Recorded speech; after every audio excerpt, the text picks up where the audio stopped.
नमस्कार दोस्तों, मैं मुदिता आपका स्वागत करती हूँ मेरे चैनल लक्ष्य आईएएस पे। चलते हैं एक कोटेशन की तरफ। पहले खुद से कहो कि तुम क्या बनोगे और फिर वो करो जो तुम्हें करना है। गाइज, आपको सबसे पहले अपने दिमाग को यानी अपने सबकॉन्शियस माइंड को ये बताना होता है कि आपको क्या करना है। एक बार आपने अपने सबकॉन्शियस माइंड को ये बता दिया कि आपको क्या करना है, आप ऑटोमेटिकली उसी की तरह बिहेव करने लगेंगे और वैसे ही बन जाएंगे जो आप चाहते हैं। तो चलते हैं हमारे चैप्टर की तरफ। आज हम पढ़ने वाले हैं इनके बारे में। आप सब इनको जानते होंगे, ये हमारे देश के भारत के उपराष्ट्रपति एम वेंकैया नायडू हैं। लेकिन हमें इनके बारे में नहीं, इनके पद के बारे में पढ़ना है कि उपराष्ट्रपति यानी वाइस प्रेसिडेंट क्या होता है, चुनाव कैसे होता है, उनकी पावर और शक्तियाँ क्या होती है और उनका कार्य क्या होता है। तो चलिए शुरू करते हैं हम अपना चैप्टर उपराष्ट्रपति। उपराष्ट्रपति या वाइस प्रेसिडेंट ऑफ इंडिया।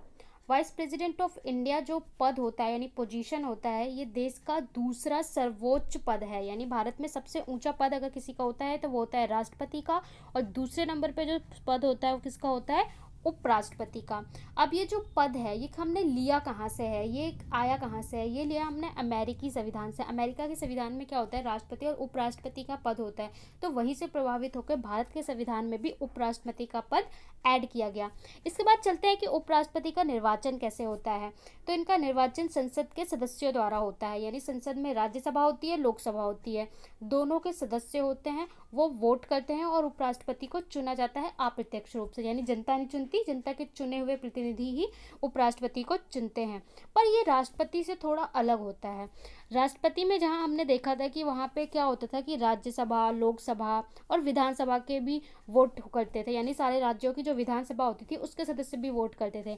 लेकिन उपराष्ट्रपति में क्या होता है कि उपराष्ट्रपति में केवल राज्यसभा और लोकसभा के सदस्य वोट करते हैं, जबकि विधानसभा के सदस्य वोट नहीं करते हैं। ऐसा क्यों होता है? क्योंकि उपराष्ट्रपति का कार्य क्या होता है, राज्यसभा में सभापति के रूप में, यानी जो राज्यसभा होती है उसके अध्यक्ष के रूप में वो कार्य करते हैं, और उनका राष्ट्रपति के रूप में बहुत कम काम करने का बारी आती है। इसलिए बी.आर. अम्बेडकर ने कहा कि उपराष्ट्रपति को चुनने के लिए ऐसा ज़रूरी नहीं कि राज्य के विधानसभा भी वोट करें। ठीक है, अब इसमें राष्ट्रपति से अगर हम कंपेयर करें तो इसमें दो बातें अलग निकलती हैं उपराष्ट्रपति के चुनाव में। वो बातें क्या हैं?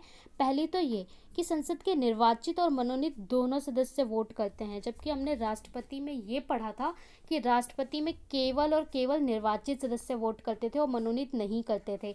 मनोनीत सदस्य कौन से होते हैं? आपको पता है कि राज्यसभा में 12 और लोकसभा में 2 मनोनीत सदस्य होते हैं, जो कला और शिक्षा और अलग अलग क्षेत्रों से, साहित्य से, अलग अलग क्षेत्रों से होते हैं, जिनको डायरेक्ट बिना चुनाव लड़े मनोनीत कर दिया जाता है। तो ऐसे सदस्य होते थे वो राष्ट्रपति में वोट नहीं करते, क्योंकि राष्ट्रपति ही उन्हें मनोनीत करते हैं। तो हो सकता है उसमें ये मान लिया जाए कि ये फ़ायदे के लिए किया है, तो इसलिए राष्ट्रपति में वो लोग वोट नहीं करते। लेकिन उपराष्ट्रपति के चुनाव में सब वोट करते हैं, निर्वाचित और मनोनीत दोनों सदस्य वोट करते हैं। और दूसरा पॉइंट कि इसमें राज्य विधानसभा के सदस्य शामिल नहीं होते। इसके बाद इनका जो चुनाव होता है वो भी अनुपातिक प्रतिनिधित्व के आधार पर, एकल संगमत मत के आधार पर होता है। जो मैंने आपको राष्ट्रपति में पढ़ाया था, सेम उसी प्रक्रिया से इनका भी गुप्त मतदान से चुनाव होता है। ठीक है, मतलब 50% से ज़्यादा जिसको वोट मिलता है, जिसको वरीयता मिलती है, वही उपराष्ट्रपति चुन लिया जाता है। और अगर आपको इसको डिटेल में समझना है तो आप राष्ट्रपति वाला वीडियो देख सकते हैं। इसके बाद क्या है कि जो ये पद है इसके लिए योग्यता क्या होनी चाहिए। योग्यता भी राष्ट्रपति से मिलती जुलती है, बस थोड़ी सी अलग है, वो हम देख लेते हैं। सबसे पहले वो भारत का नागरिक हो, यह हमने राष्ट्रपति में भी पढ़ा था कि वो भारत का नागरिक हो। दूसरा, वह 35 वर्ष आयु पूरी कर चुका हो। थर्ड, वो राज्यसभा सदस्य बनने योग्य हो। और फोर्थ, किसी लाभ के पद पे ना हो। तो राष्ट्रपति में भी हमने यही योग्यता देखी थी कि वो भारत का नागरिक हो, गैर भारतीय को नहीं बना सकते, 35 वर्ष आयु पूरी कर चुका हो और लाभ के पद पे ना हो। अगर आपको लाभ का पद समझना है तो आप ये ध्यान रखिए कि कोई भी मंत्री, प्रधानमंत्री, राज्यपाल, ये जो पद होते हैं इसको लाभ का नहीं माना जाता। लाभ का पद होता है मतलब बिजनेसमैन है, सरकारी नौकरी में है, तो उसको लाभ का पद मानते हैं। ठीक है, लेकिन जो ये थर्ड पॉइंट है ये राष्ट्रपति से अलग है। राष्ट्रपति में बोला गया था कि लोकसभा का सदस्य बनने योग्य हो, जबकि उपराष्ट्रपति में क्या बोलते हैं कि राज्यसभा का सदस्य बनने योग्य हो। इसमें जो छोटा छोटा डिफरेंस है, अगर आप कंपेयर करके आप याद करेंगे तो आपको हमेशा याद रहेगा। इसके बाद क्या है कि इसके साथ साथ इनको 20 अनुमोदक और 20 प्रस्तावक चाहिए होते हैं। प्रस्तावक अनुमोदक कौन होते हैं? सांसद या विधायक होते हैं, जो आपको राष्ट्रपति या उपराष्ट्रपति के रूप में जाने के लिए आपका सपोर्ट करते हैं, आप पे के लिए हस्ताक्षर करते हैं। तो जहां राष्ट्रपति को 50 अनुमोदक और 50 प्रस्तावक चाहिए होते थे, वहीं उपराष्ट्रपति को 20 अनुमोदक और 20 प्रस्तावक चाहिए होते हैं। इसके बाद नेक्स्ट पॉइंट है कि उपराष्ट्रपति को शपथ कौन दिलवाता है? तो उपराष्ट्रपति को शपथ दिलवाते हैं राष्ट्रपति जी। जब वो शपथ दिलवाते हैं और वो बोलते हैं मैं भारत का नागरिक हूँ, मैं भारत की एकता अखंडता को बनाए रखूँगा, ये शपथ दिलवाई जाती है। इसके बाद ही वो अपना कार्य उपराष्ट्रपति के रूप में कर सकते हैं। जब तक वो शपथ नहीं लेते तब तक वो कार्य नहीं कर सकते। इसी तरह कैबिनेट के मंत्री भी होते हैं, जब तक शपथ नहीं लेते तब तक वो अपने मंत्री या किसी भी पद का कार्य नहीं कर सकते। इसके बाद क्या है कि उपराष्ट्रपति पद के लिए 2 खास शर्तें हैं। आपको अगर उपराष्ट्रपति बनना है तो वो शर्तें आपको फुलफिल करनी ही पड़ेंगी। पहली शर्त ये है कि वो संसद के किसी भी सदन का सदस्य नहीं होना चाहिए। आपको ये बात ध्यान देनी है कि उसके लिए, पद के लिए ये रिक्वायर्ड बोला कि उसमें काबिलियत क्या हो कि राज्यसभा का चुनाव लड़ने योग्य हो, मतलब राज्यसभा का सदस्य बनने योग्य उसमें काबिलियत होनी चाहिए, लेकिन वो किसी भी सदन का सदस्य नहीं होना चाहिए। जिसको राज्यसभा के लिए, जिसको उपराष्ट्रपति बनना है, वो किसी भी सदन का सदस्य नहीं होना चाहिए। कौन कौन से सदन होते हैं? राज्यसभा, लोकसभा, ये हो गए संसद के। विधान सब मंडल में क्या होता है? विधानसभा और विधान परिषद। इन चारों में से किसी का भी सदस्य नहीं होना चाहिए वो इंसान जिसे उपराष्ट्रपति बनना है। अगर मान लो कोई बंदा है, इन चारों में से किसी एक का सदस्य है और वो उपराष्ट्रपति पद पे जाता है और वो चुन भी लिया जाता है उपराष्ट्रपति, तो क्या होगा? जैसे ही वो उपराष्ट्रपति की शपथ लेगा वैसे ही उसका जो पुराना पद है वो रिक्त हो जाएगा। मतलब पहले अगर वो कोई सांसद या विधायक था तो वो पद उसका खाली मान लिया जाएगा अगर वो उपराष्ट्रपति बन जाता है तो। ठीक है, मतलब वो राज्यसभा में सभापति के रूप में रहेगा, लेकिन वो राज्यसभा का सदस्य नहीं होता। ये बात ध्यान देने योग्य है। उसके बाद क्या है, वो किसी लाभ के पद में ना हो, ये तो उसकी रिक्वायरमेंट भी है और ये शर्त भी है कि लाभ के पद पे ना हो। अब जो उपराष्ट्रपति हैं उनका कार्यकाल कितना होता है? तो उनका कार्यकाल भी क्या होता है? 5 साल का होता है, लेकिन अगर किसी कारणवश वो चाहें तो पहले भी त्यागपत्र दे सकते हैं, और अगर उन्हें अपना त्यागपत्र देना है तो वो राष्ट्रपति को अपना त्यागपत्र देंगे। और किसी और कंडीशन में कि उनकी मृत्यु हो गई या किसी और कारण से अगर उन्हें पद छोड़ना पड़ा तो चुनाव कराया जाएगा बाकी आगे आने वाले समय के लिए। इसके अलावा एक और बात आती है कि अगर उनको हटाना है, मतलब उनको उनके पद से हटाना है तो क्या किया जाए? तो अगर उनको उनके पद से हटाना है तो उनको पद से हटाने का संविधान में कहीं कोई विवरण नहीं दिया गया है। संविधान में ऐसा कहीं विवरण नहीं है कि उपराष्ट्रपति को हटाने की क्या प्रक्रिया है, लेकिन हमारे संविधान में यही प्रक्रिया जो राष्ट्रपति के लिए वही अपनाई गई है इनके लिए, कि क्या किया जाता है इसमें, राज्यसभा में एक प्रस्ताव लाया जाता है, संकल्प प्रस्ताव, और अगर वो संकल्प प्रस्ताव पूरा बहुमत से पास हो जाता है, यानी राज्यसभा के अधिकतम लोगों के बहुमत से पास हो जाता है, तो उसको भेजा जाता है लोकसभा में, और लोकसभा भी पास कर देती है तो उपराष्ट्रपति को हटाया जा सकता है। लेकिन किंतु इसमें एक बात यह है कि जहाँ राष्ट्रपति पे महाभियोग शब्द का इस्तेमाल होता है, उपराष्ट्रपति में ऐसा कोई शब्द इस्तेमाल नहीं होता।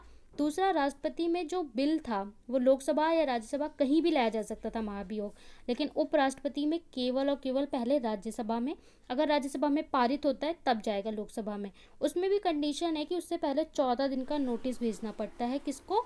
14 दिन का नोटिस भेजना पड़ेगा उपराष्ट्रपति के पास कि आपके खिलाफ संकल्प प्रस्ताव लाया जा रहा है। अगर वो इस्तीफा दे दें तो ठीक है, और नहीं देते हैं तो उसको लाया जा सकता है, इस प्रक्रिया से हटाया जा सकता है, पर उसको संविधान में कहीं भी मेंशन नहीं किया गया है। इसके बाद आता है कि अगर उनका जो चुनाव हुआ है उस पर कोई विवाद उठता है कि गलत तरीके से चुनाव हुआ है या चुनाव में कोई गलतफहमी थी, तो वो विवाद केवल उच्चतम न्यायालय यानी सर्वोच्च सुप्रीम कोर्ट में सुलझाया जाएगा। सर्वोच्च न्यायालय में मामला जाएगा, सर्वोच्च न्यायालय जो फैसला करेगा वो अंतिम होगा और सबको मानना होगा। और मान लो अगर ये साबित हो जाता है कि उनका चुनाव गलत तरीके से हुआ है, तो भी उनके द्वारा उपराष्ट्रपति के रूप में जो भी उनने काम किए हैं वो वैध रहेंगे, वैलिड रहेंगे, किसी भी काम को गलत नहीं ठहराया जाएगा, क्योंकि ये पद बहुत रिस्पेक्टेड पद है। तो उनके पद के समय में, कार्यकाल के समय में जो भी काम किया होगा उसको वैलिड ही माना जाएगा। इसके बाद क्या है कि जो उपराष्ट्रपति की शक्तियां और कार्य, उपराष्ट्रपति की शक्तियां और कार्य क्या होती है, जो उपराष्ट्रपति हैं उनका मुख्य काम क्या होता है, उनका राज्यसभा के सभापति राज्यसभा का जो अध्यक्ष होता है उसे अध्यक्ष भी कहते हैं और सभापति भी कहते हैं। तो उसके रूप में कार्य करना उनका मेन काम है। क्योंकि अगर ये पद बना दिया उपराष्ट्रपति का, लेकिन वैसे तो उनका कोई फिक्स्ड काम है नहीं, तो उनको सैलरी और भत्ते कहाँ से मिलेंगे, तो उनको राज्यसभा का सभापति बना दिया, अध्यक्ष बना दिया।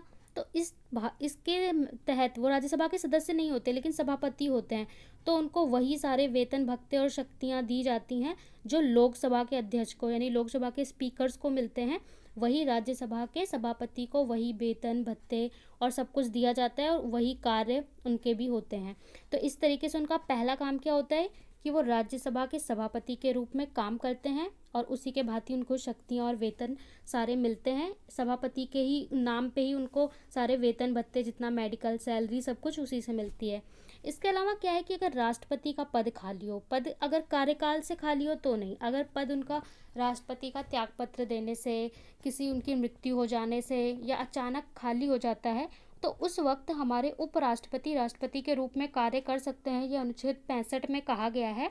और कब तक काम कर सकते हैं? अधिकतम 6 महीने तक। 6 महीने से ज़्यादा नहीं, तब तक चुनाव करा लेना अनिवार्य है।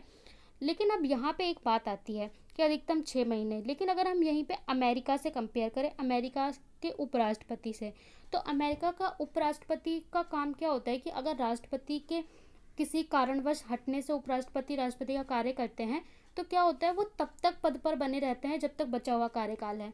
मान लो जो राष्ट्रपति हैं वो 3 साल तक काम किए, अब उनकी मृत्यु हो गई, अब उपराष्ट्रपति को राष्ट्रपति बना दिया गया, तो बचे हुए 2 साल तक उपराष्ट्रपति राष्ट्रपति की तरह काम करेंगे। ये होता है अमेरिका में।